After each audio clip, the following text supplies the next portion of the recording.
6000 कोटी जगार शून देले 2025-26 6000 कोटी जगार शून देले तेणु दीटा शून मिसिकी डबल इंजिन सरकार आगु को गड़ुची ना पछकू गड़ुची ओडिशावासी तार हिसाब दिंतु नियंतु ये सफलतार गाथा बखाणिला बेले आपणकर 2024-25 ये सरकार जिते आरंभ है आज 2 वर्ष पूरीला 2 वर्षर पूर्ति पालन करुँच उत्सव मनाऊँ जिते ओडिशा सढ़ुची दुर्गति दैन्य दुरीत से उत्सव पर उत्सव मनाऊँ डबल इंजिन सरकार ये डबल व्यथा दौरान डबल जंत्रणा दौरान एवं डबल अवहेला करशा को डबल इंजिन सरकार बड़ इंजिन दिल्ली रे सान इंजिन ओडिशा रे कही ओडिशा को 1 नंबर करूँ विभिन्न क्षेत्र में जिते सब नेगेटिव क्षेत्र में 1 नंबर एवं ओडिशा जो क्षेत्र में आगेवा कथा विशेषकर पंचायत राज विभाग जोटी 80% लोक ग्रामांचल बसवास करती एवं से ग्रामांचल उन्नति कथा जो आसे से डबल इंजिन सरकार धोखा दौची डबल इंजिन दिल्ली सरकार बड़ इंजिन धोखा दौची से संपर्क में आज आम विशेष भाव में आलोचना करवा एवं आपण मैंने जानी माननीय प्रधानमंत्री आउ 2-3 दिन पर ओडिशा गस्तर आसवे कौन से भेटी देवे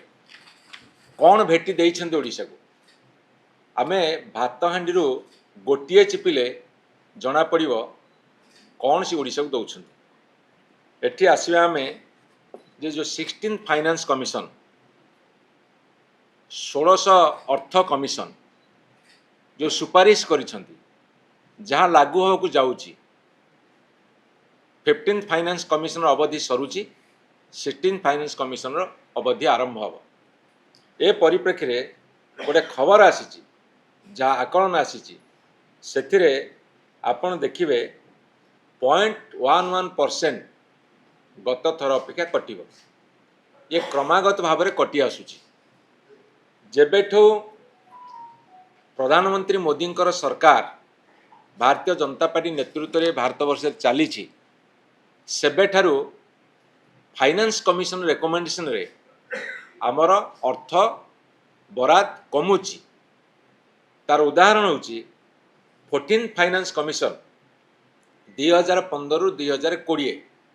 सेठी से आमको 4.64% दौले 4.64% 4.64% दौले जेतेबेले 15 फाइनेंस कमिशन आसला जोटा 2020-2026 सेतेबेले आपण कमिला 4.53%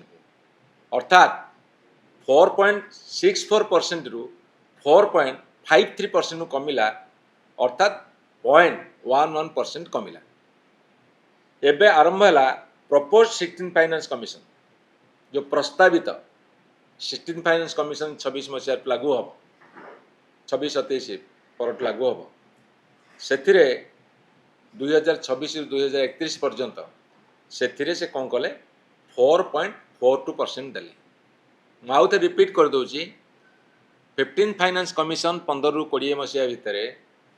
जिते 4.64% देले 20-26 मसीहा भितर 15 फाइनेंस कमिशन ताकू 4.53% को आनले वर्तमान 4.42% को आनले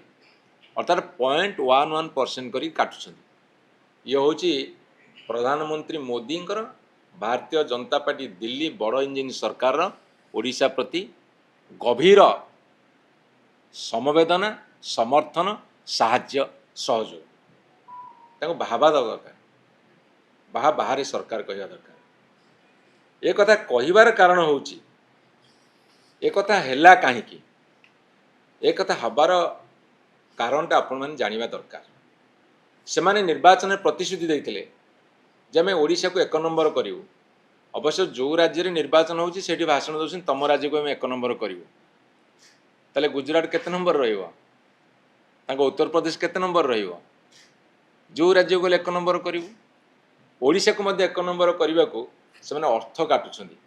अर्थ काटिबारे 1 नंबर करछन्ति। आपण पंचायत को जो गोटे डिपार्टमेंट विषय आलोचना करेंगे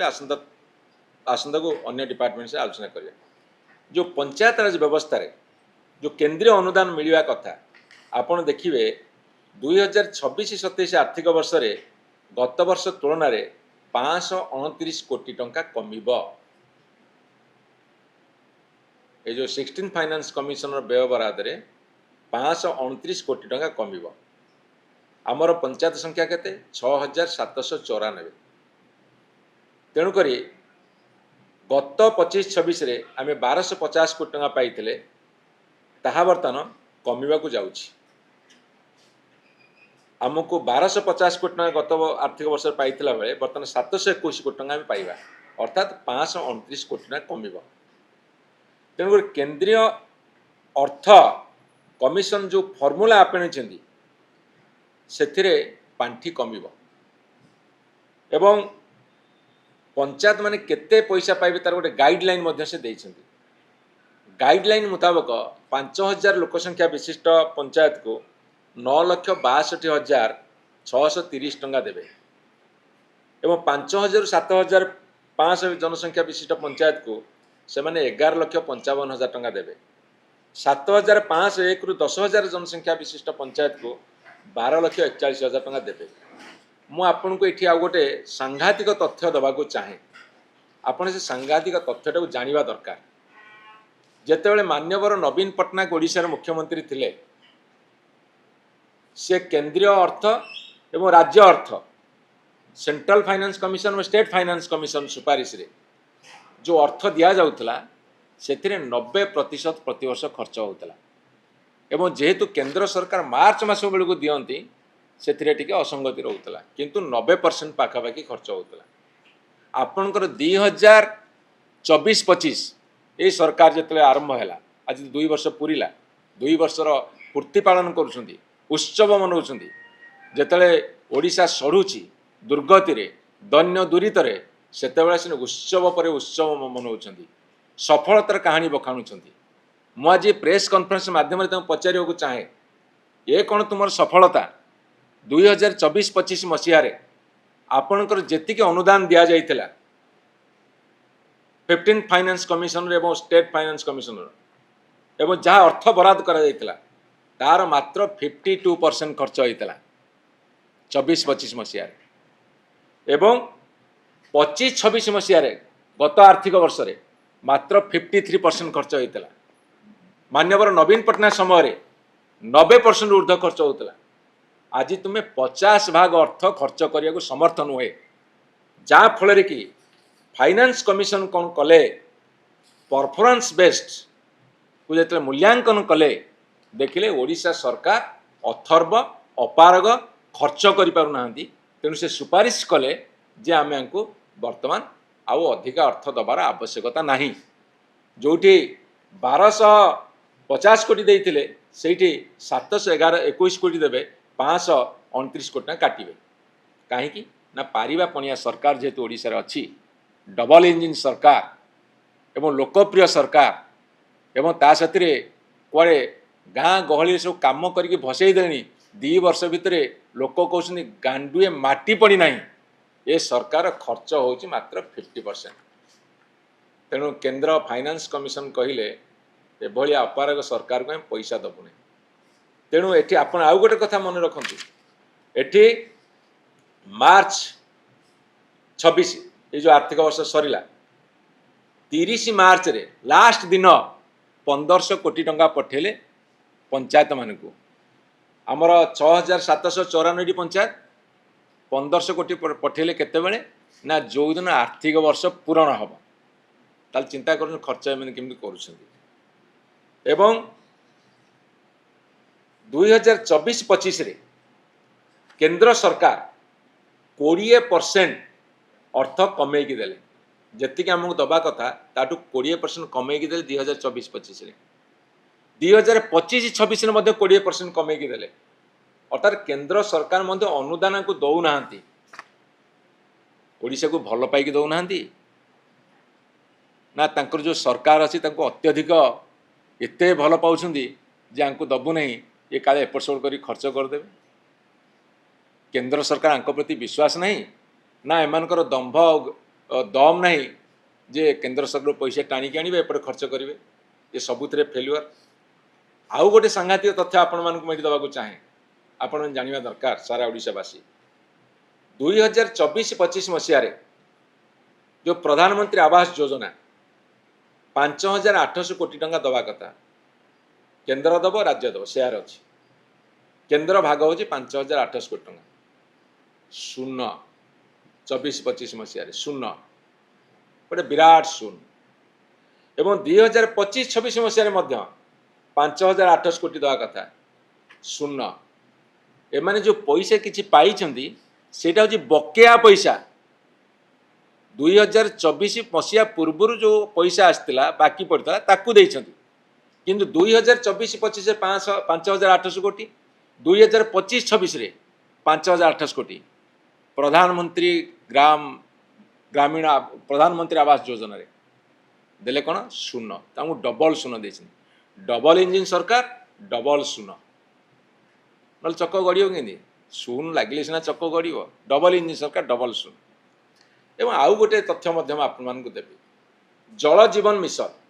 जो ड्रिंकिंग वाटर कथा से गोटे स्पेशल प्रेस कॉन्फ्रेंस करिया जाऊँगी से 6,000 कोटी टंका दवा कथा 2024-25 देले शून्य जहाँ स्टेट शेयर से किसी खर्च कर 2025-26 6,000 कोटी टंका दवा कथा शून्य पानी पीवा बाबद को खर्च करने को विधानसभा पड़ी उठी अनेक समय विरोधी दल दाबी कर सरकारी दल सभ्य मैंने दाबी कर केंद्र सरकार 2024-25 मसीह 6,000 कोटी जगार शून्य देले 2025-26 6,000 कोटी जगार शून्य देले तेणु दीटा शून्य मिसिकी डबल इंजिन सरकार आगू को गड़ुची ना पछू गड़ुची ओडिशावासी तार हिसाब दिंतु नियंतु ये सफलतार गाथा बखाणिला बेले आउ गोटे सबुठारु जघन्य कथा मुझे कही सारी 2024-25 मसीह 26,000 कोटी टका खर्च करने कथा 52% खर्च कले 2025-26 28,000 कोटी टका खर्च करने कथा मात्र 53% खर्च कले एवं खाली सेतिकी नुहे एमानंकर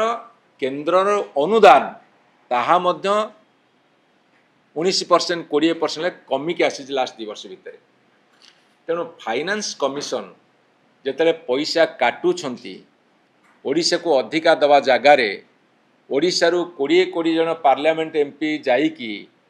एवं आम दलू किसी राज्यसभा नहीं कि सरकार को चलैवा को जिते से चली से ओडिशा को 1 नंबर करने को कहीकि ओडिशा प्रति अनुदान काटिबा ए कथा प्रधानमंत्री जिते गस्त करुँच रायरंगपुर सेतेबेले मु राज्य सरकार मुखिया एवं समस्त मंत्री मान को केंद्र सरकार मंत्री मान को अनुरोध करी ओडिशार जे आपण माने दाबी रखिपारे कि जे आमे जेइथिबा प्रतिश्रुति रखिबू जे ओडिशा को 1 नंबर करिवू ओडिशार कौन से अनुदान काटिबू नाही बरम बढ़ेबी बढ़ेवा दरकार ये दाबी दम रखी कहि पारिबे कि ए प्रश्न आज आम ओडिशावासी पर छाड़ुछु भारतीय जनता पार्टी सरकार रे शिक्षा तांकर प्राथमिकता नहीं शिक्षा विभागटा भारतीय जनता पार्टी सरकार रे प्राथमिकता पाई नहीं जो भूल गुड़ाक आज विभिन्न गणमाध्यम प्रकाश पाउची से भूल कौन से देखिपारे शिक्षा मंत्री देखिपारे मुख्यमंत्री देखिपारे सरकार देखिपारे सरकार निजुक्ति होता गेरुआ बाहिनी शिक्षक मैंने देखिपारे प्रोब्लेमटा कौटी प्रोब्लेमटा हूँ से मैंने जहाँ को जो दायित्व देउछंती जदि से गेरुआ हो बुद्धि थाऊ न थाऊ मस्तिष्क थाऊ न थाऊ आमे ताकू थैथान करूँ ताकू प्राधान्य देवु जदि शिक्षारे जो मानकर पारदर्शिता अच्छी ज्ञान अच्छी जो माने भूल ठीक को तौली पारिबे संशोधन करि पारिबे ठीक टाकू ठीक कहि पारिबे सेमान को बर्तमान बाद दिया जाइछि जो माने गैरिकीकरण होइथिबे तांको पाखरे ज्ञान थाऊ न थाऊ सेई मान को दायित्व दैछन जदि सांबादिक बंधु मान नजर एत भूल बाहरी पड़ी 1600-1700 भूल गोटे बही माने से कहले नियमगिरी नियमगिरी झारखंड झारखंडर ब्रह्मपुर गोटे जिला ओडिशा विधानसभा डंगरिया को ढंगरिया ओडिशा विधानसभार फोटो जगह कर्णाटक विधानसभा फोटो ये जो गेरुआ नीति आपणे ताकू न छाड़िले शिक्षा व्यवस्था पूरा ध्वंस पाई यांकर गोटे भीतर एजेंडा अच्छी गैरिकीकरण कर शिक्षा को शिक्षा से खेल खेलिले पीढ़ी पर पीढ़ी ध्वंस पाई जो जेनेरेशन अच्छी जो पीढ़ी अच्छी जदि शिक्षा व्यवस्था सुदृढ़ हम ताहले गोटे पीढ़ी बहुत सुदृढ़ हम भविष्य में मो राज्य सरकार अनुरोध करी अंतत भाव शिक्षा को गैरिकीकरण करंतु नहीं कि एभली भाव अपदस्थ हुंतु नहीं।